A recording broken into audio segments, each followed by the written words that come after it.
Hello students, I hope you all are very well और आपकी preparation बहुत अच्छे से चल रही होगी। आपको कोई भी डाउट बिल्कुल भी नहीं होगा।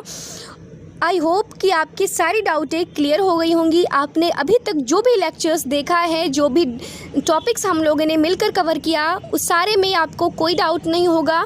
अच्छे से आपकी पढ़ाई चल रही होगी। और अगर कोई डाउट है तो आप बिल्कुल पूछें, कमेंट सेक्शन में पूछें, या आपको जैसे भी सुविधा हो, जैसे भी आसानी हो, वैसे आप अपना डाउट पूछें।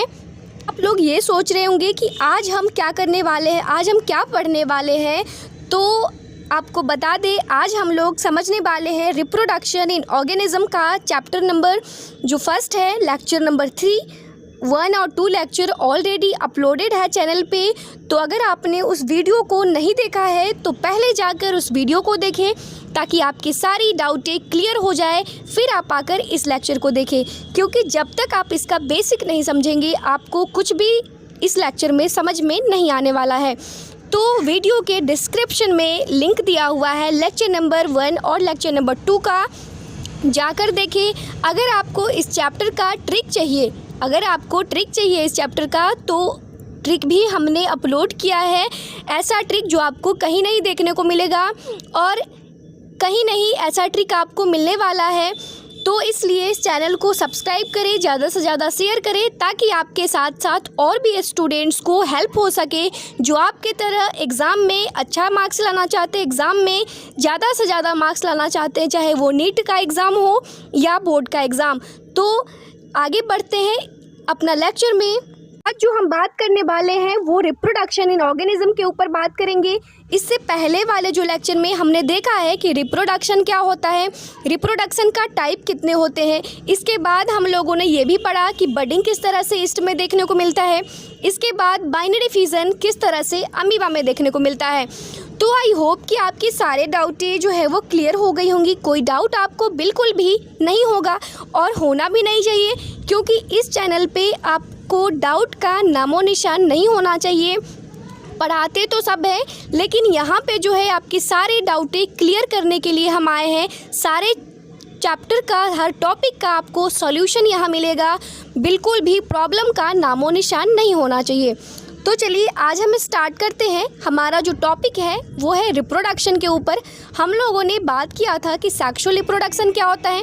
तो आप सबको पता है सेक्सुअल रिप्रोडक्शन और असेक्सुअल रिप्रोडक्शन के ऊपर, कि हम लोगों ने असेक्सुअल रिप्रोडक्शन को भी देखा कि असेक्सुअल रिप्रोडक्शन किस तरह से ऑर्गेनिज्म में देखने को मिलता है, कौन कौन से ऑर्गेनिज्म असेक्सुअल रिप्रोडक्शन करते हैं और कौन कौन से ऑर्गेनिज्म सेक्सुअल रिप्रोडक्शन करते हैं। तो आपको पता होगा कि यूनिसेलुलर ऑर्गेनिज्म जो है वो ज़्यादातर असेक्सुअल रिप्रोडक्शन करना पसंद करते हैं, और मल्टी सेलुलर ऑर्गेनिज्म जो है वो ज़्यादातर सेक्सुअल रिप्रोडक्शन करते हैं। तो आज हम इसी ऊपर बात करने वाले हैं कि असेक्सुअल रिप्रोडक्शन किन किन ऑर्गेनिज्म में देखने को मिलता है, असेक्सुअल रिप्रोडक्शन होता क्या है। तो एक बार हम उसे रिव्यू कर लेते हैं कि असेक्सुअल रिप्रोडक्शन होता क्या है। तो असेक्सुअल रिप्रोडक्शन हमेशा याद रखें आप कि सिंगल पेरेंट्स जो होते हैं वो असेक्सुअल रिप्रोडक्शन करते हैं। इनमें जो है वो 2 पेरेंट्स कभी भी इन्वॉल्व नहीं होगा, सिंगल पेरेंट्स ही असेक्सुअल रिप्रोडक्शन करेंगे। और यहाँ पे गैमेट का फॉर्मेशन जो है हो भी सकता है और नहीं भी हो सकता है, क्योंकि एनसीईआरटी में साफ साफ लिखा है विथ और without the involvement of gamete formation. यहाँ पे गैमेट का फॉर्मेशन हो भी सकता है और नहीं भी हो सकता है। इसके बाद यहाँ पे जो सबसे इम्पॉर्टेंट चीज़ है कि यहाँ पे मेल और फीमेल गैमेट का फ्यूज़न कभी नहीं होगा। यहाँ पे मेल और फीमेल गैमेट का मिलन कभी नहीं होगा। यहाँ पे सिर्फ सिंगल पेरेंट्स है, इसलिए मेल और फीमेल गैमेट का फ्यूज़न नहीं होगा। मेल और फीमेल गैमेट का फ्यूज़न सिर्फ और सिर्फ सेक्सुअल रिप्रोडक्शन का ही कैरेक्टरिस्टिक्स है। आप इसे अच्छे से याद रख लें कि मेल और फीमेल गैमेट का फ्यूज़न सिर्फ और सिर्फ सेक्सुअल रिप्रोडक्शन में देखने को मिलेगा। इसके बाद यहाँ पे सबसे इम्पॉर्टेंट चीज़ ये है कि क्लोन, यहाँ पे सबसे इम्पॉर्टेंट चीज़ है क्लोन वर्ड यूज़ किया जाता है ऑफ स्प्रिंग के लिए। असेक्सुअल का जो संतान होते हैं, असेक्सुअल रिप्रोडक्शन में जो ऑफ स्प्रिंग प्रोड्यूस किए जाते हैं, उनका जो नाम रखा जाता है, जो उनका जो वर्ड यूज़ किया जाता है उनके लिए, वो है क्लोन। आपको क्लियर हो गया होगा कि क्लोन का मतलब होता है exact copies of their parents.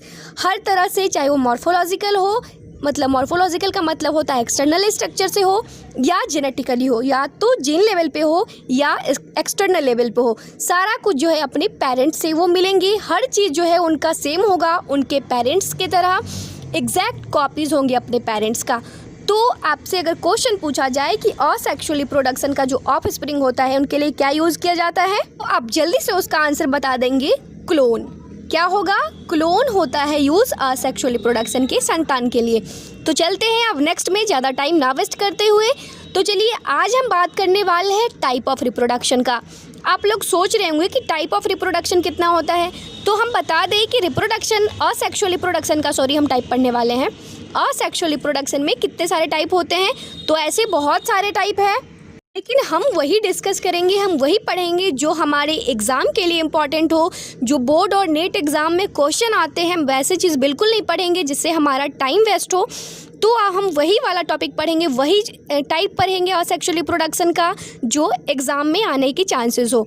तो चलिए, आपको स्क्रीन पे जो है वो दिख रहा होगा बडिंग के बारे में। तो बडिंग के बारे में हमने बहुत डिटेल में जो है इसका एक्सप्लेनेशन किया है, तो पहले उस वीडियो को जाकर आप देख लें, क्योंकि उतना एक्सप्लेनेशन हम अभी नहीं करने वाले हैं क्योंकि टाइम कम है और एक बार हम बता चुके हैं, उसी चीज़ को बार बार बताना टाइम वेस्ट करना होगा। तो आप पहले उस वीडियो को देख लें फिर यहाँ देखें। तो यहाँ पे लिखा हुआ है बडिंग जो है वो ईस्ट में देखने को मिलता है। ऐसे बडिंग दो में देखने को मिलता है, ईस्ट में और हाइड्रा में। इसे आप याद रखें कि बडिंग जो है वो हाइड्रा में और ईस्ट में देखने को मिलता है। Daughter organism grow from small birds. यहाँ पे वही है कि किस तरह से हमने बताया था आपको कि बर्ड्स जो है वो धीरे धीरे क्या होते हैं, मैच्योर हो जाते हैं, और मैच्योर होने के बाद वहाँ से हट जाते हैं और हटकर फिर एक नया जो है वो ईस्ट का फॉर्मेशन कर लेते हैं। तो यही लिखा हुआ है यहाँ पे। इसके बाद हम नेक्स्ट पढ़ते हैं बाइनरी फिजन। ये भी मैंने आपको बताया कि पेरेंट बॉडी दो पार्ट्स में डिवाइड हो जाता है, ये अमीबा में देखने को मिलता है। इसका एक और एग्जाम्पल है पैरामेशियम, इसे भी आप याद रखें। हमने आपको बताया था कि किस तरह से साइटोप्लाज्म जो है उसका कॉन्ट्रैक्शन होता है और कॉन्ट्रैक्शन के बाद वो पतला हो जाता है, और पतला होने के बाद उसे टूटने में आसानी होता है, इसलिए वो टूटकर दो पार्ट्स में डिवाइड हो जाता है, दो पार्ट्स में बट जाता है। तो वही है, पेरेंट्स बॉडी जो है वो ख़त्म हो जाता है क्योंकि पेरेंट्स बॉडी का दो पार्ट हो जाता है, एक पार्ट जो इधर आ जाता है और एक पार्ट इधर। तो यही इसमें लिखा है पेरेंट बॉडी जो होता है वो दो पार्ट्स में डिवाइड हो जाता है। ये किसका एग्जाम्पल है? अमीबा का एग्जाम्पल है और पैरामेशियम का। इसके बाद आता है जूसपोर। अब यहाँ पे एक नया वर्ड, फिर से कन्फ्यूज़न। आप लोग सोच रहे होंगे ये जूसपोर क्या है, इससे पहले तो हमने कभी नहीं सुना इसका नाम, तो अब तो सुन लिया ना। इसके बाद हम आपको डिटेल दे रहे हैं कि जूसपोर आखिर होता क्या है, ताकि आपको थोड़ा सा भी प्रॉब्लम ना हो, क्योंकि आप यहाँ इसलिए आए हैं कि आपका हर प्रॉब्लम का सॉल्यूशन मिले, ना कि प्रॉब्लम क्रिएट हो। तो चलिए समझते हैं कि आखिर जूसपोर होता क्या है। तो सबसे पहला बात आप समझ लें कि जूसपोर क्लामाइडोमोनास में देखने को मिलता है। अब हम इसका डिटेल समझते हैं कि जूसपोर होता क्या है। यहाँ लिखा हुआ है माइक्रोस्कोपिक मोटाइल स्ट्रक्चर। अब यहाँ समझते हैं कि मोटाइल का मतलब क्या होता है। तो मोटाइल का मतलब होता है मूव करने वाला स्ट्रक्चर, जो मूव कर सके उसे मोटाइल बोलते हैं। अब इसका एग्जाम्पल से हम समझते हैं। तो चलिए इसका एग्जाम्पल है, हम दो तीन जो है यहाँ पे जूसपोर बनाते हैं और उससे इसे डिटेल में समझते हैं। तो आप यहाँ देख सकते हैं किस तरह से जूसपोर है, ठीक है, देखिए आप। और इसके ऊपर कुछ और आप देख रहे होंगे, ध्यान से देखिए इस फिगर को। यहाँ पे तो जूसपोर है, इसके ऊपर आपको कुछ दिख रहा होगा, ये जो दिख रहा है ना, इसका नाम है फ्लैजिला। अब आप फिर से प्रॉब्लम, ये फ्लैजिला क्या होता है? तो फ्लैजिला का मतलब होता है, फ्लैजिला वो स्ट्रक्चर होता है जो मूव करने में हेल्प करे, मूव करने में हेल्प करे, वही फ्लैजिला होता है। अब इतने सारे आपको जूसपोर दिख रहे हैं, इनमें से एक जो है वो आगे बढ़ जाएगा। आगे क्यों बढ़ेगा? क्योंकि इसके पास तो फ्लैजिला है, तो मूव तो करेगा ही। हालांकि सब करेगा, रिप्रोडक्शन सारे करेंगे, सेल डिवीज़न सारे करेंगे, लेकिन हम एक का बात करेंगे क्योंकि आपको तो समझाना भी है, इसलिए आपके लिए हम एक का बात करते हैं। तो एक जो है इसमें से जूसपोर आगे आ जाएगा, और इन सब के अंदर आप न्यूक्लियस देख सकते हैं। ये रहा इनका न्यूक्लियस, हर के अंदर न्यूक्लियस है।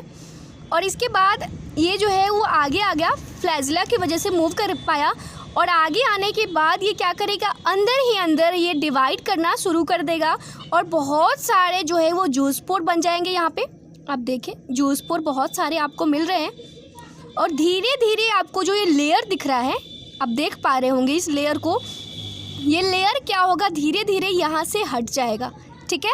और हटकर जो है ये नया, इसमें से जो भी जूस पोर है ये बाहर आ जाएंगे और बाहर आकर जो है ये मैच्योर हो जाएंगे और मैच्योर होकर ये बाहर आ जाएंगे और नया जूस पोर बनकर तैयार हो जाएगा। आई होप कि आपकी जो जूस पोर वाली प्रॉब्लम्स थी ख़त्म हो गई होंगी। हमने समझा दिया इसका डिटेल, आपको समझ में आ गया होगा। इसके बाद चलिए अब नेक्स्ट में समझते हैं कोनिडिया क्या होता है। अब यहाँ फिर से प्रॉब्लम, ये कोनिडिया कौन सा वर्ड है, तो ये समझ लें आप कि कोनिडिया जो है वो पेनिसिलियम में देखने को मिलता है, ठीक है। पेनिसिलियम में क्या देखने को मिलता है, कोनिडिया। यहाँ पे लिखा हुआ है नॉन मोटाइल एक्सोजीनस स्पोर्स इन चैन्स। अब चलिए समझ लेते हैं कि ये कोनिडिया क्या होता है। तो हम फिगर नंबर 1.3 में देख लेते हैं। एनसीईआरटी का फिगर है, हम एनसीईआरटी पे बात कर रहे हैं।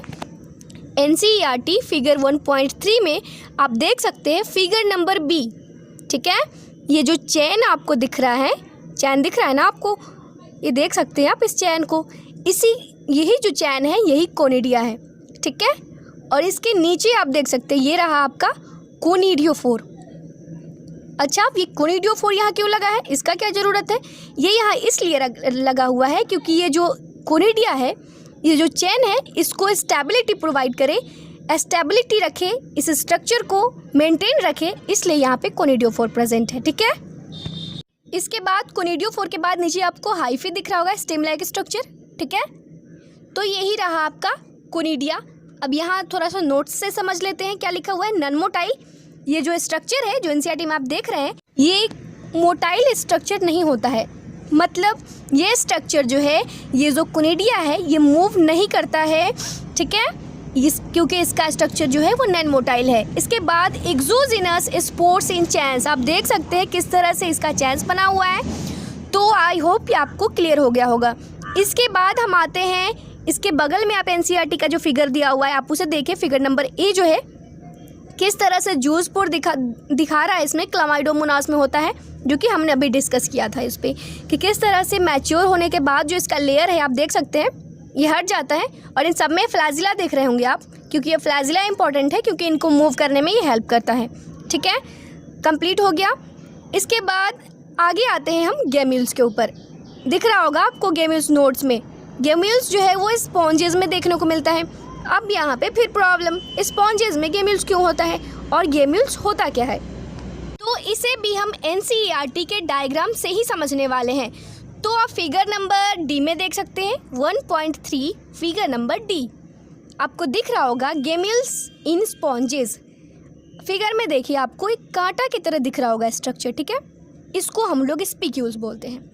और आपको कुछ स्पोर्स लाइक बीच में जो है, बीच में देखिए आप ध्यान से, ये वाला जो है दिख रहा है ना आपको, ये स्पोर्स, इस स्पोर्स को आप लोग आर्कियोसाइट्स बोलेंगे, ठीक है। इनका क्या नाम है, ये स्पोर्स लाइक जो स्ट्रक्चर होते हैं ये आर्कियोसाइट्स होते हैं। इसके बाद ये वाला जो लास्ट वाला दिख रहा होगा ये आपको, यही गेम्यूल्स है, ठीक है। क्लियर हो गया। जितने भी एग्जाम्पल्स हमने देखा, चाहे वो बडिंग हो, वो बाइनरी फ्यूजन हो, वो जो स्पोर हो, कोनिडिया हो, गेम्यूल्स हो, ये सारे जो है वो आपको स्मॉल प्लांट्स और फंगी में देखने को मिलता है, ठीक है। अब आपको ये प्रॉब्लम्स हो रही होंगी, कन्फ्यूज़न, कि अब ये तो स्मॉल प्लांट्स में है, फिर हायर प्लांट्स में क्या देखने को मिलता है। तो हायर प्लांट्स में जो आपको देखने को मिलता है वो है वेजिटेटिव प्रोपेगेशन। फिर से प्रॉब्लम, नई वर्ड, वेजिटेटिव प्रोपेगेशन क्या होता है। तो वेजिटेटिव प्रोपेगेशन जो है वो भी एक असेक्सुअल रिप्रोडक्शन ही है, जो कि हायर प्लांट्स में देखने को मिलता है। अब चलिए डिटेल में समझते हैं वेजिटेटिव प्रोपेगेशन को। तो देखिए यहाँ पे वेजिटेटिव प्रोपेगेशन जो है वो भी एक रिप्रोडक्शन का ही प्रोसेस है। ये एक असेक्सुअल रिप्रोडक्शन है और ये भी एक रिप्रोडक्शन का ही प्रोसेस है, जिसे हम वेजिटेटिव प्रोपेगेशन या वेजिटेटिव रिप्रोडक्शन बोलते हैं, जो कि हायर प्लांट्स में होता है। और यहाँ पे एक और इम्पॉर्टेंट वर्ड आएगा, आपको बार बार ये वर्ड आएगा, वेजिटेटिव प्रोपेगुल्स। फिर आप बोलेंगे वेजिटेटिव प्रोपेगुल्स क्या होता है। वेजिटेटिव प्रोपेगुल्स होता है जो वेजिटेटिव प्रोपेगेशन का प्रोसेस कराता है, जिनके वजह से ये प्रोसेस हो पाता है, उसी वर्ड को हम वेजिटेटिव प्रोपेगुल्स बोलेंगे। उसे ही क्या बोलेंगे हम, वेजिटेटिव प्रोपेगुल्स। जो वेजिटेटिव प्रोपेगेशन कराता है उसे हम वेजिटेटिव प्रोपेगुल्स बोलते हैं। अब चलिए डिटेल में थोड़ा सा समझ लेते हैं। आप यहाँ पे स्क्रीन पे देख रहे होंगे कुछ नेम आपको दिख रहा होगा। जैसे कि राइजोम, रनर होगा, राइजोम होगा, देख रहे हैं ना आप स्क्रीन पे। राइजोम, रनर है, राइजोम है, शक्कर है, ट्यूबर है, ऑफसेट है, बल्ब है। आप सोच रहे होंगे ये सब क्या है, तो यही है वेजिटेटिव प्रोपेग्यूल, जो वेजिटेटिव प्रोपेगेशन कराता है। किसमें? रनर जो है वेजिटेटिव प्रोपेग्यूल्स है, ग्लैडियोलस का, राइजोम है जिंगर का, जिंजर आप उसे बोल सकते हो, शक्कर जो है वो मिंट का है, वेजिटेटिव प्रोपेगल्स, ट्यूबर पोटैटो का, एंड ऑफसेट जो है वो वाटर हाइसिंथ, जिसे हम लोग जलकुंभ भी बोलते हैं। इससे भी हम डिटेल में देखने वाले हैं, इसलिए टेंशन ना लें। इसके बाद बल्ब जो है वो ओनियन में देखने को मिलता है। किसका वेजिटेटिव प्रोपेगल्स है बल्ब? तो ओनियन का। आई होप आपको क्लियर हो गया होगा कि वेजिटेटिव प्रोपेगेशन क्या है और वेजिटेटिव प्रोपेगल्स क्या है, दोनों में जो है वो डिफरेंस आपको समझ आ गया होगा। तो चलिए इसके बाद हम देखने वाले हैं, क्योंकि NCERT जो है बहुत इम्पॉर्टेंट है, ये बहुत ज़्यादा इम्पॉर्टेंट है हर एग्ज़ाम के लिए। तो नोट्स से तो हम देखेंगे ही, साथ में NCERT तो रखना ही रखना है। नोट्स हम वहाँ यूज़ करेंगे जहाँ पे हमें नोट्स की रिक्वायरमेंट होगी। बिना मतलब का हम नोट्स नहीं बनाएंगे, क्योंकि टाइम वेस्ट हमें नहीं करना है, हमें टाइम को सेव करना है और अपने NCERT पे ज़्यादा टाइम लगाना है। चलिए हम अब थोड़ा सा NCERT का लाइन भी देख लेते हैं, क्योंकि इससे पहले तो हमने अच्छे से कॉन्सेप्ट क्लियर किया। अब NCERT पढ़ना तो ज़रूरी है ही, क्योंकि एग्ज़ाम में आता है, और आपके कॉन्सेप्ट भी अच्छे से क्लियर हो जाए, इसलिए NCERT एक बार देख लेते हैं। तो चलिए यहाँ पे NCERT में लिखा हुआ है, many single celled organism reproduce by binary fission. अब यहाँ पे क्वेश्चन आया कि बहुत सारे जो ऑर्गेनिज्म हैं वो सिंगल सेल वाले, वो बाइनरी फिजन ही करते हैं, वो असेक्सुअल रिप्रोडक्शन ही करते हैं। इससे पहले जो है हम लोगों ने बाइनरी फिजन पे बहुत डिटेल में एक्सप्लेनेशन किया है, एक दो बार नहीं 1000 बार हमने किया है कि बाइनरी फिजन क्या होता है, बहुत अच्छे से हमने समझा है। अगर लेक्चर नहीं देखे हैं तो पहले लेक्चर्स को देखे जाकर फिर इस लेक्चर को कंटिन्यू करें। तो यहाँ पे लिखा हुआ है, binary fission where a cell divides into 2 halves and each rapidly grows into an adult. आपको पता है किस तरह से पेरेंट बॉडी जो होते हैं वो डिवाइड हो जाते हैं 2 पार्ट्स में, और पेरेंट्स बॉडी ख़त्म हो जाते हैं, क्योंकि वो तो 2 पार्ट्स में डिवाइड हो गए, तो फिर बचेंगे ही नहीं, वो अपने आप को सेल डिवीज़न कर लेते हैं। ठीक है, इसके बाद जो ऑर्गेनिज्म जो प्रोड्यूस होता है वो फिर से एडल्ट हो जाता है। तो ये एग्जाम्पल किसका है? ये एग्जाम्पल है अमीबा और पैरामीशियम का। आपको अच्छे से याद रखना है कि बाइनरी फिजन किस में देखने को मिलता है, तो वो देखने को मिलता है अमीबा में और पैरामीशियम में। किस में आता है? अमीबा और पैरामीशियम। इसके बाद हम सेकंड देख लेते हैं, ईस्ट वाला। तो आप लोगों को मैंने इसके बारे में भी डिटेल में बताया कि किस तरह से बर्ड्स जो है वो स्टार्टिंग्स में वो वहीं रहते हैं, और जैसे ही वो मैच्योर हो जाते हैं धीरे धीरे वो बर्ड्स जो है वहाँ से हटकर अलग हो जाते हैं, और एक नया ईस्ट जो है वो वहाँ पे प्रोड्यूस हो जाता है, नया इंडिविजुअल बनकर तैयार हो जाता है। तो यही प्रोसेस है बडिंग का, जो कि ईस्ट में। और एक और एग्जांपल है हाइड्रा। आपको पता होना चाहिए ईस्ट किस में देखने को मिलता है, सॉरी बडिंग किस में देखने को मिलता है।